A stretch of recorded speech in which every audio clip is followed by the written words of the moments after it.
Peut-on vraiment se protéger d'une future dépendance? Bienvenue dans votre chronique du notaire avec maître Édouard Taquet. Bonjour maître. Bonjour Sonia. Comment recourir à un mandat de protection future? Alors, avant de vous expliquer comment recourir à un mandat de protection future, peut-être à rappeler brièvement ce qu'est un mandat de protection future. Ce mandat de protection future est un contrat qui va être signé par une personne voulant organiser sa future dépendance. Future dépendance qui sera devenue nécessaire par une altération soit de ses facultés intellectuelles, soit une altération physique ne permettant plus à cette personne d'exprimer sa volonté, ce qui rend du coup l'expression impossible et il faut pouvoir organiser cela. Alors, avant d'avoir la création de ce mandat de protection future, il existait déjà des formes de protection qui étaient sous la coupe du juge. Nous avions la sauvegarde de justice, qui existe toujours, la curatelle et la tutelle. Donc en fait, à chaque fois, il y a une hiérarchie pour déterminer quels seront les pouvoirs de tous ces intervenants, soit le curateur, soit le tuteur. Depuis la création du mandat de protection future, il est possible, sans passer par le juge, en tout cas dans l'exécution de ce mandat de protection future, d'organiser sa future dépendance en choisissant quelqu'un qui pourra s'occuper de vous.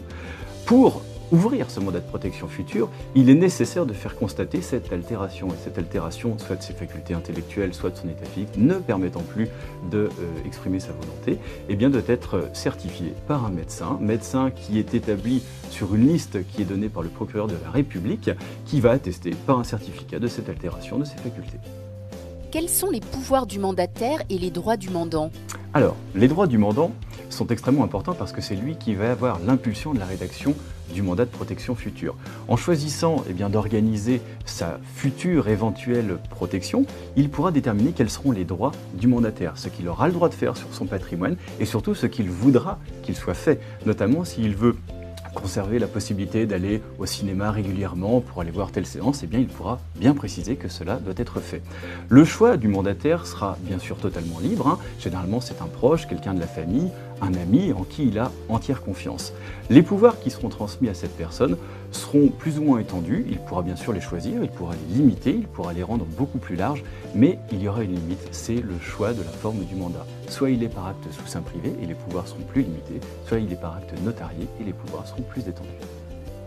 Quel est le rôle du notaire dans cette démarche? Le rôle du notaire est essentiel. D'une part, il va pouvoir conseiller de faire le mandat de protection future parce qu'il n'est peut-être pas connu de tous.